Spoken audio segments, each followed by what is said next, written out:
हाँ जी दोस्तों, कैसे हैं आप सभी? आई होप आप लोग अच्छे होंगे और आप लोग की तैयारी अच्छे लेवल पर चल रही होगी। आज का हमारा टॉपिक है सॉइल मैकेनिक्स में इंडेक्स प्रॉपर्टी। उससे पहले हम लोगों ने प्रॉपर्टी ऑफ सॉइल और ऑरिजिन ऑफ सॉइल को डिस्कस कर लिया था। उसके शॉर्टकट्स कैसे बनाने हैं वो लोग हमने देख लिया था। आज का हमारा टॉपिक है इंडेक्स प्रॉपर्टी। अगर आप चैनल पर नए हैं तो आप वीडियो को लाइक कर सकते हैं, चैनल को सब्सक्राइब कर सकते हैं। चलिए देखते हैं स्क्रीन पर इंडेक्स प्रॉपर्टी के शॉर्टकट्स कैसे बनाएं। जैसा कि आप देख सकते हैं, सबसे पहले तो इंडेक्स प्रॉपर्टी में आता है कि सॉइल सॉइल में जो वाटर होता है, कितने टाइप के वाटर हम लोग सॉइल में प्रेजेंट रहता है। जैसा कि ये पहला होता है फ्री वाटर, जिसे हम लोग ग्रेविटी वाटर बोलते हैं, ठीक है। उसके बाद कैपिलरी वाटर, उसके बाद स्ट्रक्चरल वाटर, उसके बाद एब्जॉर्ब वाटर। एब्जॉर्ब वाटर में दो वाटर होते हैं, पहला होता है हाइग्रोस्कोपिक और दूसरा होता है फिल्म वाटर। जैसा कि आप फिगर में देख सकते हैं कि हम लोगों ने दिखाया है कि किसके किसके बीच में कौन सा वाटर प्रेजेंट होता है। सबसे बीच में सेंटर पे होता है स्ट्रक्चर वाटर, उसके ऊपर हाइग्रोस्कोपिक, उसके ऊपर फिल्म वाटर, और जो सबसे आउटर मोस्ट पे होता है वो होता है फ्री वाटर, ठीक है। जैसा कि आप स्क्रीन पर देख सकते हैं। उसके बाद आता है कि वाटर कंटेंट निकालने के जो मेथड होते हैं, ठीक है। डिटर्मिनेशन ऑफ वाटर कंटेंट, इसके लिए IS कोड 2720 रिकमेंडेड करता है, ठीक है। जैसा कि आप देख सकते हैं, फर्स्ट आता है टेस्ट ओवन ड्राई मेथड, ठीक है। ये क्या है? ये मोस्ट एक्यूरेट है, ठीक है। लैब मेथड है, ठीक है। जैसा कि आप स्क्रीन देख सकते हैं, इसमें हम लोगों ने टेम्परेचर को मेंशन किया है। जैसे कि इनऑर्गेनिक सॉइल होगा तो टेम्परेचर कितना होगा, ऑर्गेनिक के लिए टेम्परेचर कितना होगा, सॉइल हैविंग जिप्सम, जिसमें जिप्सम की मात्रा ज़्यादा होगी, उसके लिए टेम्परेचर कितना होगा, और टाइम जो होता है 24 आवर्स होता है। और ये जो मेथड होता है, ठीक है, ये ऑल टाइप ऑफ सॉइल के लिए वैलिड होता है, ठीक है। जैसा कि आप स्क्रीन देख सकते हैं। फिर आता है सेकेंड आता है सैंड बाथ मेथड, ठीक है। इसे जो है क्यूक एंड फील्ड मेथड है, ठीक है। और ये जो है जिसमें सॉइल में जिप्सम पाया जाता है उसके लिए वैलिड नहीं होता है। फिर आता है अल्कोहल मेथड, जैसा कि आप देख सकते हैं, उसमें भी ये भी क्यूक एंड फील्ड मेथड है, और ये भी जिसमें सॉइल में जिप्सम पाया जाता है उसके लिए वैलिड नहीं, ठीक है। उसके बाद आता है पिग्नोमीटर मेथड। पिग्नोमीटर मेथड क्या है? ये नॉन ड्राइंग मेथड है, जैसा कि आप देख सकते हैं। उसके बाद ये क्यूक है, ठीक है। इसमें जो होता है, इसमें जो पहले से ही स्पेसिफिसिटी हमें पता होनी चाहिए, तभी हम लोग ये जो मेथड परफॉर्म कर सकते हैं। और जो ये है जो है ये सुटेबल होता है कोजलनेस सॉइल के लिए, ठीक है। और ये लैब एंड फील्ड दोनों मेथड का है, ठीक है। जिसमें जो पिग्नोमीटर का वॉल्यूम होता है वो 900 ml होता है। जैसे कि एक हमने फार्मूला को भी मेंशन किया है, आप देख सकते हैं। उसके बाद आता है रेडिएशन मेथड। ये जो होता है फील्ड मेथड होता है, ठीक है। ये इन सिटू जो कि फील्ड में कंडीशन होती है उसी में हम लोग परफॉर्म करते हैं। इसके लिए हम लोग कोबाल्ट 60 का यूज़ करते हैं, ठीक है। फिर आता है कैल्शियम कार्बाइड मेथड। जो होता है क्यूकेश मेथड होता है, ठीक है, जो 5 से 7 मिनट में परफॉर्म हो जाता है, ठीक है।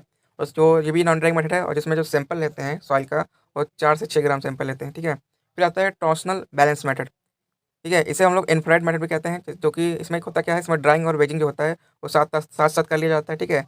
ये जो है ये उस साल के लिए वेट है जो जो जो एटमॉस्फेयर से तुरंत मॉइस्चर अब्जॉर्ब कर लेती है, ठीक है। इसके लिए वेट होता है।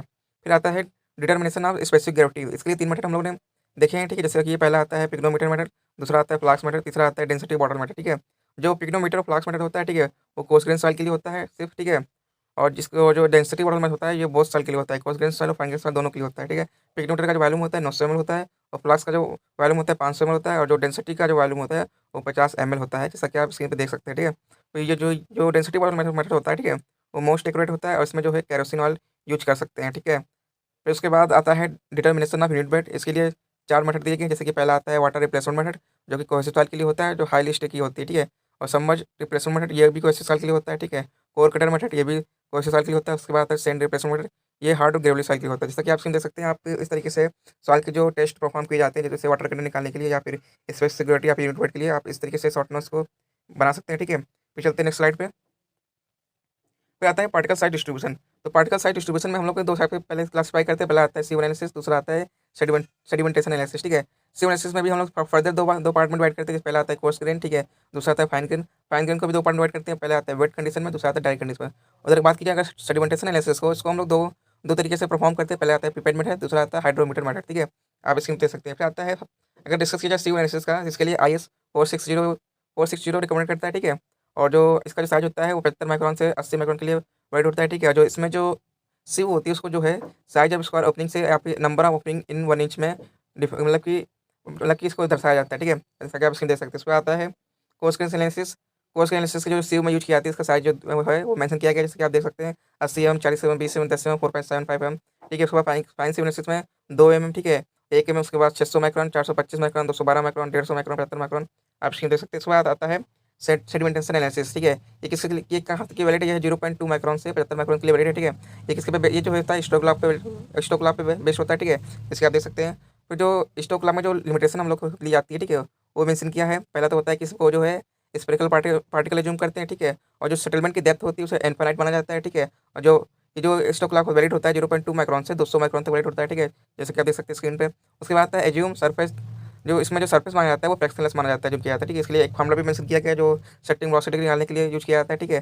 फिर आता है जो जो हम लोग जो पिपेट मेथड जो यूज़ करते हैं, ठीक है, जो टेस्ट जैसे परफॉर्म करते हैं उसका जो प्रोसीजर होता है वो क्या होता है, जैसे कि आप देख सकते हैं सबसे पहले होता है जो पिपेट में होता है वो 500 ml वाटर लेते हैं, ठीक है, उसमें जो सॉइल ऐड करते हैं 1230 ग्राम ऐड करते हैं, ठीक है, जो हाइड्रोमीटर परफॉर्म करेंगे, ठीक है, तो उसमें जो 1000 ml वाटर लेके, ठीक है, उसमें जो 24 से 60 ग्राम सॉइल ऐड करेंगे, ठीक है, जिस तरीके से आप देख सकते हैं। सबसे पहले आता है पिपेट मेथड, ठीक है, पिपेट मेथड में क्या होता है, पहले तो प्री ट्रीटमेंट करते हैं, ठीक है, प्री ट्रीटमेंट ये होता है कि सबसे पहले जो ऑर्गेनिक मैटर और जो कैल्शियम कंपाउंड होते हैं उसको रिमूव करना होता है, ठीक है, और ऑर्गेनिक मैटर को रिमूव करने के लिए हम लोग H2O2 यूज करते हैं, जबकि कैल्शियम कंपाउंड को हम लोग रिमूव करने के लिए जो जो HCl होता है वो उसका यूज करते हैं, ठीक है, जैसा कि आप देख सकते हैं स्क्रीन पर। फिर आता है पोस्ट ट्रीटमेंट। पोस्ट ट्रीटमेंट क्या होता है, जिसमें जो होता है इसके लिए हम लोग मतलब कि डीफ्लोक्रेटिक एजेंट या डिस्पर्जिंग एजेंट का यूज करते हैं, ठीक है, इसके लिए हम लोग को चार चार टाइप के होते हैं एजेंट, जैसे कि पहला होता है सोडियम हेक्सामेटाफॉस्फेट, दूसरा होता है सोडियम ऑक्जेलेट, तीसरा होता है सोडियम सिलिकेट और चौथा होता है सोडियम कार्बोनेट।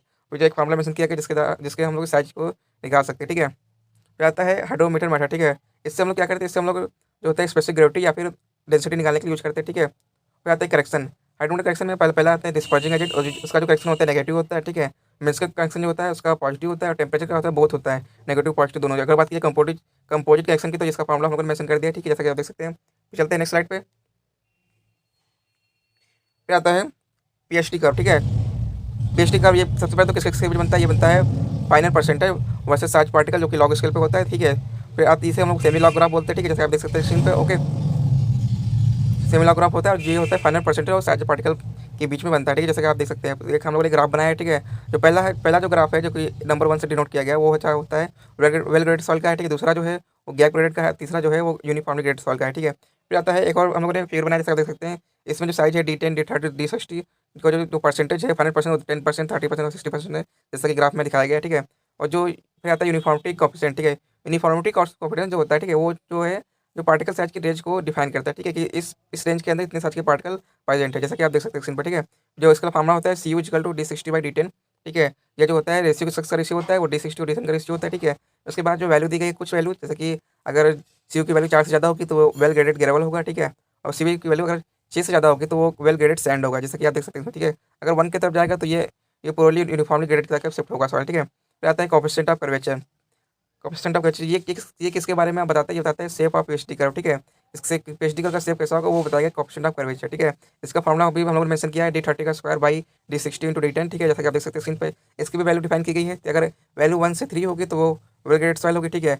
अगर वैल्यू 1 से कम होगी या फिर 3 से ज़्यादा होगी तो ये गैप ग्रेडेड सॉइल को रिप्रेजेंट करेगा, ठीक है। उसके बाद कुछ रिलेशन आते हैं, जैसे कि D30/D60 का और क्या रिलेशन क्या होगा, D30/10 का रिलेशन क्या होगा, ये हम लोग ने मेंशन कर दिया। जो फॉर्मूले न्यूमेरिकल पॉइंट ऑफ व्यू से इंपॉर्टेंट हो जाते हैं, ठीक है। तो इस तरीके से आप देख सकते हैं कि इस तरीके से आप जो इंडेक्स प्रॉपर्टी है जिसमें फर्स्ट पार्ट आता है पीएचडी या फिर पार्टिकल साइज डिस्ट्रीब्यूशन, ठीक है, इस तरीके से आप शॉर्ट्स बना सकते हैं। अगर आप चैनल पर नए हैं तो वीडियो को लाइक कर सकते हैं, चैनल को सब्सक्राइब कर सकते हैं, ठीक है। मिलते हैं नेक्स्ट वीडियो में। इंडेक्स प्रॉपर्टी का जो सेकंड पार्ट आता है कंसिस्टेंसी लिमिट जो होता है, ठीक है, उसके बारे में डिस्कस करेंगे, उसके शॉर्ट नोट्स कैसे बनाने हैं, ठीक है। अभी के लिए बाय बाय, मिलते हैं नेक्स्ट टॉपिक के साथ, बाय बाय।